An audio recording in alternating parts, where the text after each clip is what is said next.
Hello guys and welcome back to another video. Today we're going to be taking a look at an old IBM Thinkpad 390X laptop. I actually bought this off of Twitter of all places. Yes, someone on Twitter offered to send this to me, so I offered them a bit of money and they sent it over. I actually forgot that I actually bought it at all, and when it arrived I genuinely didn't know what was in the box. Anyway, the box is sitting in the next room. Let's see if it survived the shipping. Now that is a lot of stamps, a 25 to be exact. Using my trusty knife, I made my way into the packaging. When I was opening this, I didn't actually know what was going to be inside. The person I bought the ThinkPad off of also sent over a PowerBook G4, as well as an Apple external CD drive. Thankfully, everything seems to have arrived safely.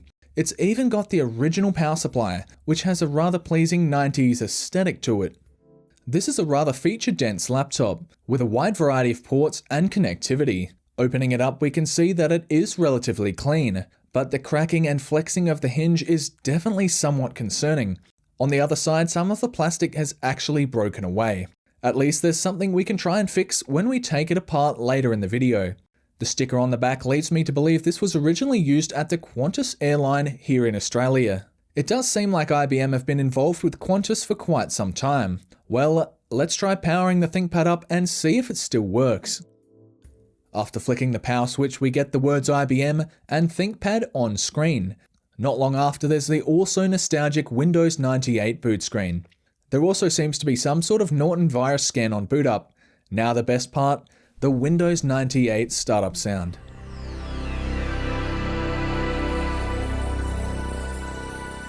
It appears as this has been factory reset. The seller was kind enough to include some install CDs, which will be great if I ever need to reset the laptop. We've also got 192 megabytes of RAM and a 450 MHz Pentium III processor. Sadly, there's a Magic Media 256 AV graphics chip. This 2.5 megabyte graphics processor is not 3D accelerated, meaning many 3D games are either crippled or simply won't run. Considering this was originally used at a Qantas airline, I don't believe that would have been much of a problem. Installed are a number of screensavers. The 3D maze is one that came standard with Windows 98. Pressing the function key plus F8 will scale it up to fit the whole screen.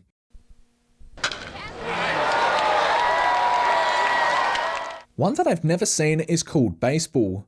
It shows various images of batters batting, pitchers pitching, and so forth, with the accompanying sound effects. The underwater screensaver turns your laptop into a virtual aquarium. This also features a number of different sound effects. Here is an IBM ThinkPad specific one, titled Think 2. Just in case you forgot you owned a ThinkPad, here it is to remind you. Why on earth is this called the 60s USA? I really don't know. I could spend all day going through all of the screensavers, but here's one more called Mystery.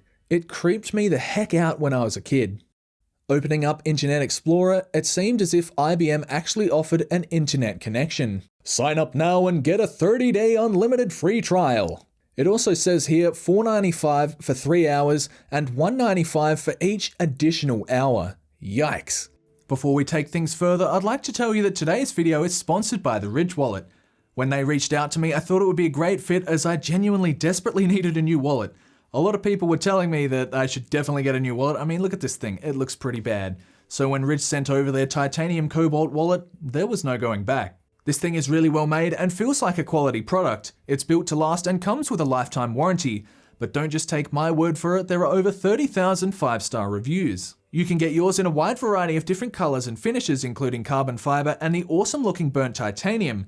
It holds up to 12 cards and there's even a money clip on the back if you carry cash. The Ridge Wallet also features RFID blocking to stop potential digital pickpockets. The good things don't stop there though. You can get 10% off and free worldwide shipping by going to ridge.com/Psivewri. That's ridge.com/Psivewri and use the promo code Psivewri. The link is also in the description below. Now it's time to open up this 21-year-old laptop and see what's inside. One cool little feature I just noticed are the small feet that help prop the laptop up. IBM really made it easy for someone to swap out the drives and battery. The hard disk is also quite easy to remove. It's in a metal caddy that simply slides out the back. If you wanted to upgrade the RAM, it can be found under one of the covers on the base. The screws holding the keyboard in place are hidden underneath here. Once removed, the keyboard assembly can be slid out. Keep in mind there are several ribbon cables that must be detached before it can come off. Several Phillips head screws hold a large piece of metal to the frame. It turns out that the large piece of metal is what the CPU uses to dissipate heat. Both the CPU and GPU are on a daughter board that can be easily removed. I find it interesting that the chip on the right, the GPU, doesn't actually make contact with anything other than the piece of metal that's covering it. There's a thermal pad that makes contact with the metal plate that covers the Pentium III processor. I'd love to show you the CPU die itself, but the metal plate is actually riveted in place. There's no way I'd risk drilling it off just to change the thermal paste. To try and fix the hinge, I removed the display assembly. The video and power cables had to be detached before I could unscrew the screen. There are two screws holding each hinge in place, one at the back and one on the base. They hold what look to be small metal pegs in place, not a very strong design if you ask me. With all the main components out of the way, I gave it a quick dust out. Honestly, it wasn't too dusty inside. That likely has a lot to do with the fact there's no air intake vent and only a small fan to exhaust hot air from the processor. The keyboard is really the dirtiest part of this laptop, but I must say, I have seen much worse. After a dusting to remove as much hair and debris as possible, I scrubbed the keys with a toothbrush and some isopropyl alcohol. Using more isopropyl alcohol, I attempted to clean off the pointing nub.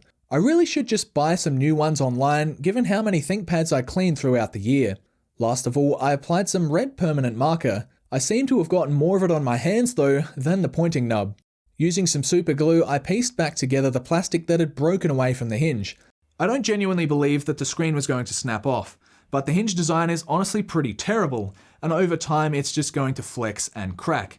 But using some thread locker, I managed to put it back and it feels a whole lot better now. The best part about thread locker is that you can still remove the screw if you really need to. In fact, most screws in a laptop have thread locker applied to them. I still need to clean the hinge up, but it is very strong and doesn't flex anymore. Before I put it back together, I cleaned off the surface that makes contact with the thermal pad. And inside the hard disk caddy is an IBM branded 12GB Travel Star spinning at a slow 4200 RPM. Both the floppy and optical drive do work, although I thought it would be a good idea to remove any gunk I could find. The reassembly can now begin. If you're also taking apart computers, I'd highly recommend getting a container like this to help keep track of your screws.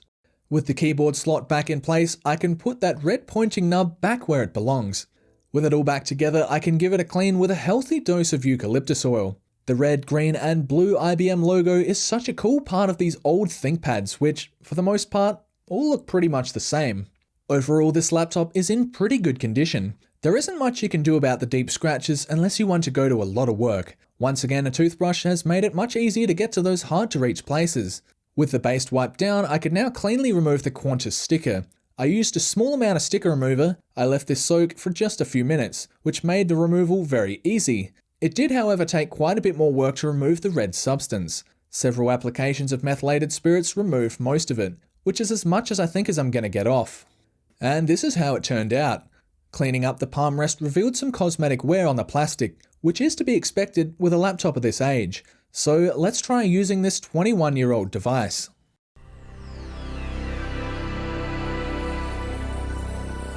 I don't think I'll ever be sick of hearing that startup chime. The first game we're going to play is Monster Truck Madness, which runs at a maximum resolution of 640 by 480. Once again, there is no hardware acceleration and the NeoMagic graphics chip really struggles with scaling to fit the whole screen. Thankfully, it actually runs the game pretty well. Scaling up old DOS games such as Duke Nukem to fit the whole screen is pretty wonky. However, if you can get past the incorrect aspect ratio, it's still very playable.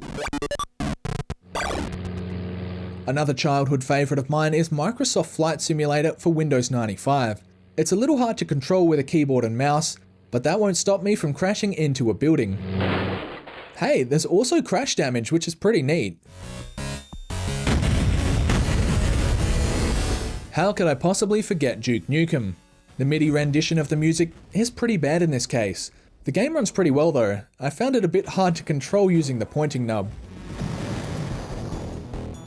The game Hover was included as a freebie on the Windows 95 installer disk.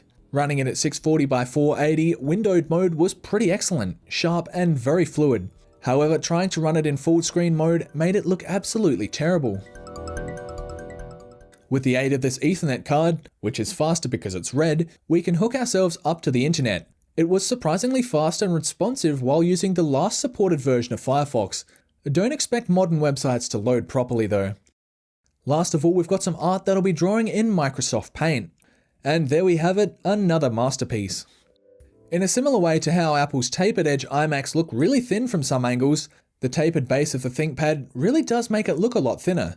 But let's be real, this is a dense brick of a laptop. It's loaded with ports and has both an optical drive as well as a floppy drive. While it isn't suited to 3D gaming, there is still a lot of fun to be had with a laptop like this. The keyboard is also awesome to type on.